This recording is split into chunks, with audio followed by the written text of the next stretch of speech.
Mesdames et messieurs, bonsoir et heureuse de vous retrouver dans cette nouvelle édition de Viva Événements. Sans plus tarder, voici maintenant les titres de ce journal. Le niveau de l'eau du fleuve Dikup commence petit à petit à monter en cette saison de pluie. Comment les riverains font-ils face à cette situation ? Nous célébrerons dans quelques jours la journée internationale du sida. Que pensent les jeunes sur cette maladie? Quelles sont les meilleures façons de se protéger selon eux? Les réponses dans ce journal. Et la France intervient en Centrafrique. Mardi, Jean-Yves Le Drian a annoncé le déploiement pour une durée de 6 mois d'1 millier de soldats en soutien d'une force africaine pour établir l'ordre.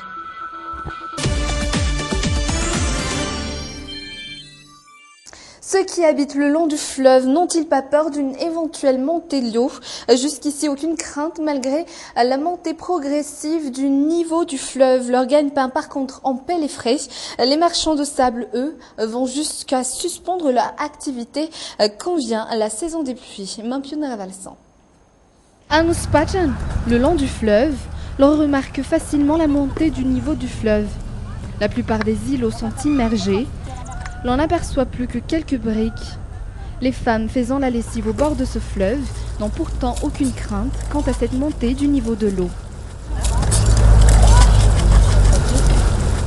Quand l'eau monte, on se déplace un peu plus à l'ouest et on fabrique un autre endroit pour faire la lessive.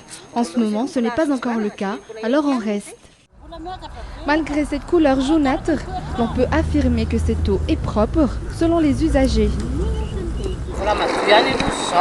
En ce moment, on peut dire que c'est encore propre, mais quand la pluie tombera incessamment, l'eau aura vraiment la texture de la boue. On ne pourra plus utiliser l'eau pour faire la lessive, le linge sera d'autant plus sale.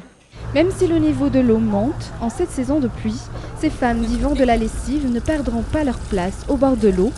Cette eau, qui facilite leur travail, une eau à perte de vue et gratuite qui plus est.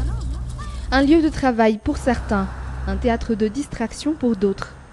Ce père de famille et son fils, par exemple, sont en train de pêcher. Ils essaient de voir s'ils peuvent ramener 1 ou 2 poissons pour le déjeuner. Je ne sais pas quoi en dire. C'est la première fois qu'on vient pêcher ici.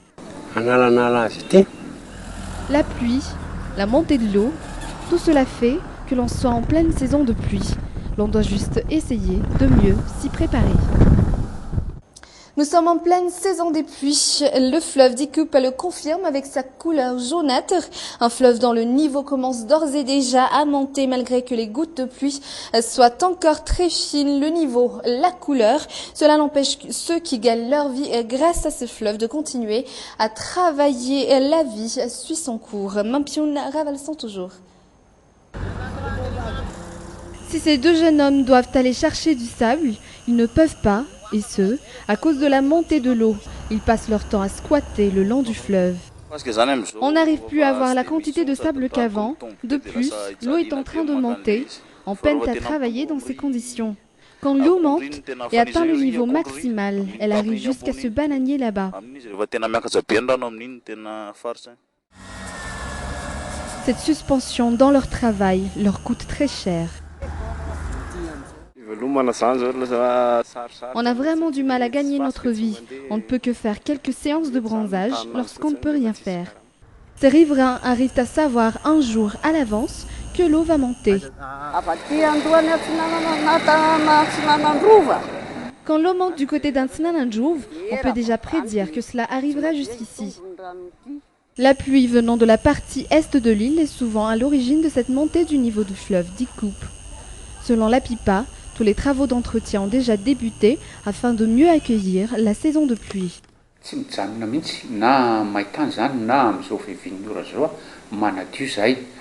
Nous ne cessons de nettoyer depuis la tombée de la pluie, mais on ne peut pas tout faire en même temps. On travaille au fur et à mesure. On a fini de faire entrer l'eau dans les rizières. En ce moment, on doit encore se pencher sur l'évacuation de l'eau sale et de l'eau de pluie. Pour que tout soit fait dans les normes, on aurait besoin de 4 à 5 milliards. Jusqu'ici, rien de grave n'est censé se produire, malgré la pluie incessante de cette semaine. Mais quand le moment arrivera, ces usagers du fleuve Dikup devront abandonner leur lieu de travail. Page santé à présent, selon la CNLS, les jeunes entre 15 et 24 ans sont ceux qui attrapent facilement le virus du sida et ce à cause de la pratique très précoce des rapports sexuels. 70% d'entre eux ont tous moins de 15 ans et la moitié ne se protégerait même pas. Et en effet, la journée internationale de la lutte contre le VIH-Sida sera célébrée dans quelques jours. Mais jusqu'ici, la question sur l'existence ou non de cette maladie se pose encore. Les jeunes sont surtout ceux qui nient l'existence de cette maladie. Nos journalistes Fechaniana Mambaok et Mampiuna Ravalsan ont rencontré des jeunes qui ont également émis leur avis sur le sujet. Reportage. Il est 14 h ici au lycée moderne d'Ampeflou. Presque tous les élèves sont déjà en classe.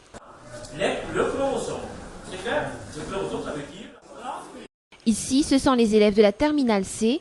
Ils se penchent sur un exercice de synthèse des protéines, un exercice de science. Lors de ces cours de sciences, il est utile en même temps d'éduquer aux élèves concernant la reproduction et surtout sur le sida. Que savent-ils au juste sur le sujet? Quel est le meilleur moyen de se protéger? Peut-on vraiment se fier aux préservatifs? Le sida est une maladie sexuellement transmissible. Le sida se transmet lorsqu'on ne se protège pas. Le sida se transmet lorsqu'on ne se protège pas lors des rapports sexuels. C'est évident que ça existe puisque, à ce que je sache, ils sont déjà beaucoup à être atteints dans le monde entier.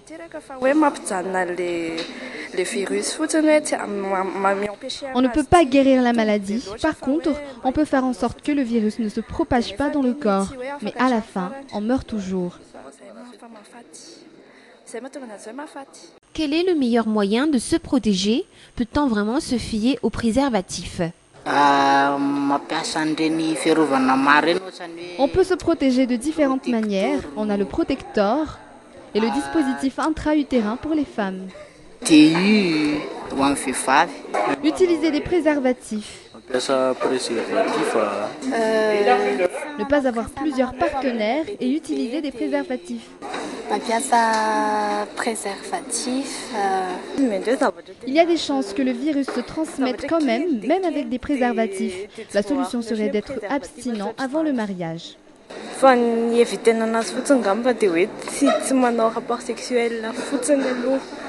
La reproduction, les préservatifs, la syphilis ou encore le sida, on en parle surtout à l'école car dans beaucoup de familles malgaches, ce sujet reste encore un tabou. Ce sont les enseignants comme Monsieur Lala qui prennent la responsabilité d'éduquer ces jeunes. C'est d'ailleurs un de ses tâches en tant qu'enseignant.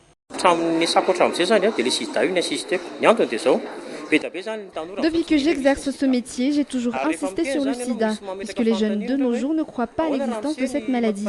Certains d'entre eux me demandent comment se protéger quand un des partenaires est atteint du MST. Je leur explique alors que quand un des partenaires est atteint, il est obligé de se protéger et de protéger l'autre avec un préservatif. Mais il n'y a rien de mieux que de respecter son partenaire et de se respecter soi-même quand le jour viendra. Mis à part l'éducation civique, la reproduction est à présent une matière à part entière, mais en attendant, Monsieur Lal et ses élèves reviennent à leur exercice de synthèse des protéines. Le progrès de la technologie, la mondialisation, les films, l'internet, mais surtout les mangas qui sont très appréciés de nos jours. Tels sont les pires ennemis des bandes dessinées. L'histoire de la bande dessinée illustrée, c'est au centre culturel malgache depuis hier. Anna Muriel, Nzara Nanjansu. Mamira Arla, cela fait 30 ans qu'il crée des bandes dessinées. Il s'est inspiré des livres qu'il a lus. Pour parvenir à créer ces 5 bandes dessinées, il a dû dépenser beaucoup plus de temps qu'il ne le pensait.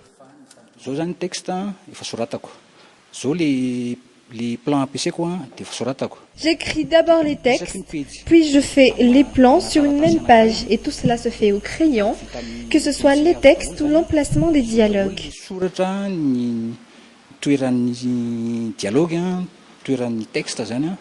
Pour réussir à créer une bande dessinée, il faut d'abord maîtriser la mise en page des situations sur un même plan, sur une même page. Voici par exemple le plan d'ensemble. Puis en bas, on peut voir le plan général. La création de bandes dessinées suit le cours de l'évolution, mais doit faire face à de nombreux concepts apportés par la mondialisation. C'était d'abord les vidéos. Cela attirait beaucoup de gens, puisqu'il y avait de la couleur, du son. C'était plus facile pour les gens de les assimiler. Malgré tout cela, la bande dessinée n'a pas perdu sa place.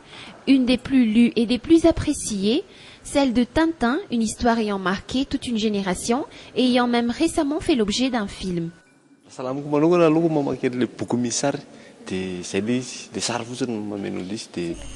Moi, je préfère les bandes dessinées, les images, ça parle. En plus, il y a des textes. J'ai lu l'histoire de Tintin et Milou, mais aussi Obélix et Astérix. 30 créations sont exposées et vendues au Centre culturel malgache à Antsavoula depuis hier. La bande dessinée, qui a fait éruption à Madagascar depuis les années 60 et a essayé tant bien que mal de suivre le progrès des grandes puissances comme les États-Unis, la Suisse ou encore l'Allemagne. Ainsi s'achève ce journal. Merci de l'avoir suivi. Excellente suite de programmes sur Viva. Au revoir.